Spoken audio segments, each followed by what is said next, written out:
Bismillahirrahmanirrahim. Assalamualaikum warahmatullahi wabarakatuh. Kali ini saya akan melanjutkan penjelasan tentang pusat studi dakwah, yang dimana sekarang saya akan menjelaskan bagaimana pelaksanaan dan pengevaluasian sebuah pusat studi dakwah. Jadi pelaksanaan dan evaluasi pusat studi dakwah adalah dua aspek penting dalam memastikan efektivitas dan keberlanjutan program-program dakwah. Berikut saya akan menjelaskan mengenai keduanya, yaitu pelaksanaan dan pengevaluasian. Yang pertama, yang kita lakukan dalam melaksanakan pusat studi dakwah, tentu harus adanya sebuah perencanaan yang dimana kita akan merencanakan program-program yang akan kita jalankan, seperti menetapkan tujuan dan sasaran yang jelas gitu. Terus yang kedua itu mengembangkan kurikulum yang relevan dengan kebutuhan masyarakat. Ini dua aspek itu adalah salah satu contoh dari perencanaan program dalam pelaksanaan sebuah pusat studi dakwah. Terus yang kedua itu adalah pendidikan dan pelatihan. Jadi dalam pelaksanaan pusat studi dakwah harus ada pendidikan dan pelatihan, yang dimana mengadakan pelatihan bagi para pengajar atau dai gitu.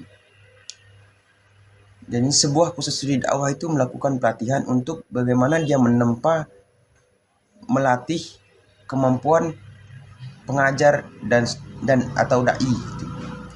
Terus menggunakan metode pembelajaran yang interaktif dan kontekstual.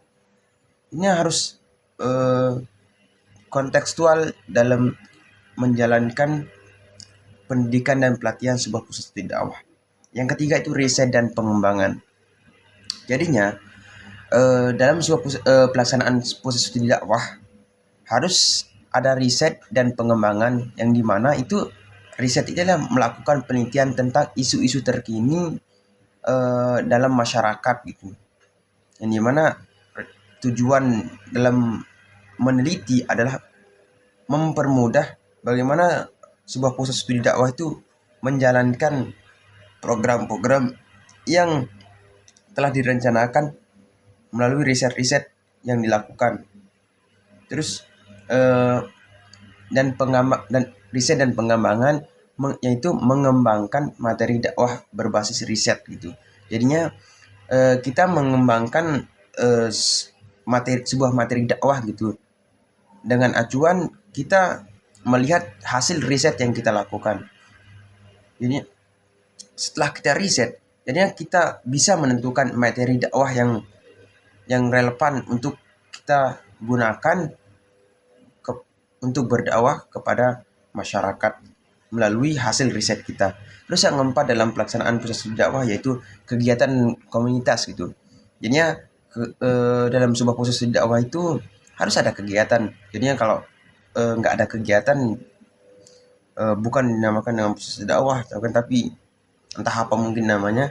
Tapi kalau biasanya dalam kegiatan sebuah pusat studi atau sebuah perkumpulan organisasi pusat studi dakwah harus ada kegiatan kegiatan komunitas gitu, seperti mengorganisir seminar, lokakarya, dan diskusi publik, yang dimana di sana itu terjadi pertukar pikiran antara anggota satu dan anggota lain dari atasan dan bawahan gitu. Intinya itu ada seminar, lokakarya, dan diskusi publik gitu. Terus itu yang selanjutnya itu melibatkan masyarakat dalam program-program dakwah.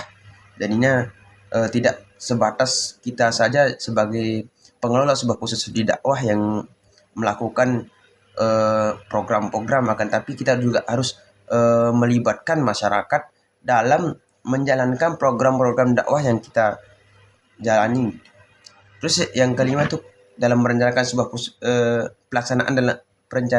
pelaksanaan sebuah pusat studi dakwah itu ada kolaborasi, yang dimana bekerja sama dengan lembaga lain baik lokal maupun internasional untuk memperluas jangkauan gitu. Dimana kolaborasi ini sangat penting dalam menjalankan sebuah kegiatan atau program-program yang ada dalam sebuah pusat studi dakwah.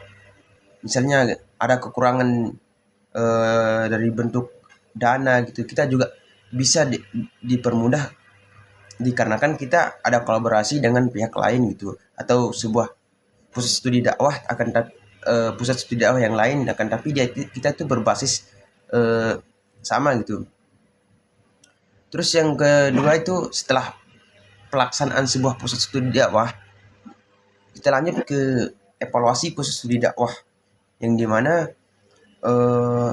cara untuk langkah-langkah yang dilakukan dalam mengevaluasi sebuah pusat studi dakwah, yaitu yang pertama itu pengukuran kinerja, yang dimana di dalamnya ada yang dinamakan menggunakan indikator kinerja untuk menilai pencapaian program.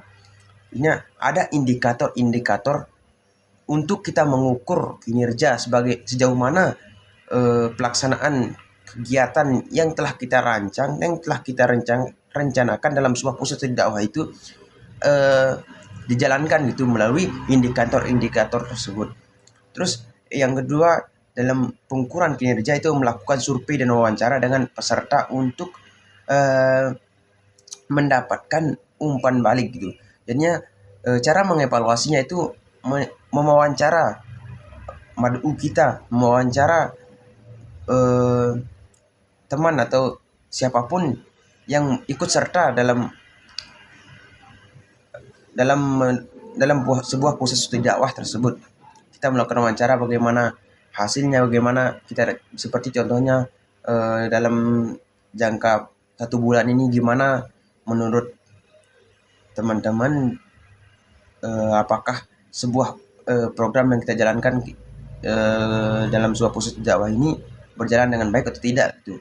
Jadinya kita perlu wawancara orang-orang yang ikut andil dalam sebuah pusat dakwah tersebut. Terus yang kedua itu dalam mengevaluasi sebuah pusat studi dakwah, ada namanya itu analisis dampak, yang dimana di dalamnya terdapat yaitu menilai dampak program terhadap masyarakat baik secara kualitatif maupun kuantitatif. Jadinya data-data itu kita kumpulkan untuk menilai dampak program yang kita jalankan kepada masyarakat, entah itu melalui kualitatif maupun kuantitatif. Terus yang ketiga itu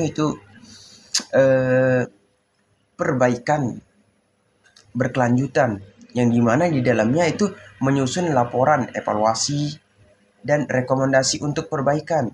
Setelah kita menganalisis dampak, pengukuran kinerja gitu, harus ada penyusunan laporan evaluasi dan rekomendasi untuk perbaikan, yang dimana laporan evaluasi dan rekomendasi untuk perbaikan ini untuk menjadikan sebuah pusat studi dakwah itu menjadi lebih baik ke depannya. Terus setelah menyusun laporan tuh, kita itu perlu membagikan hasil evaluasi kepada masyarakat sebagai bentuk transparansi gitu.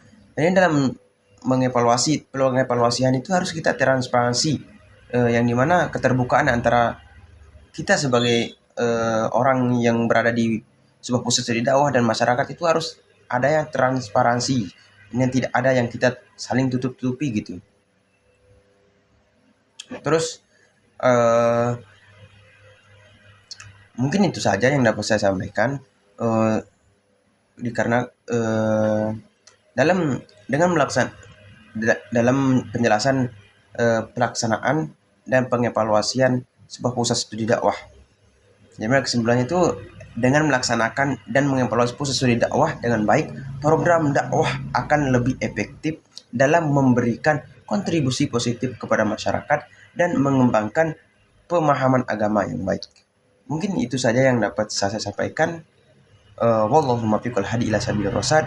Wassalamualaikum warahmatullahi wabarakatuh.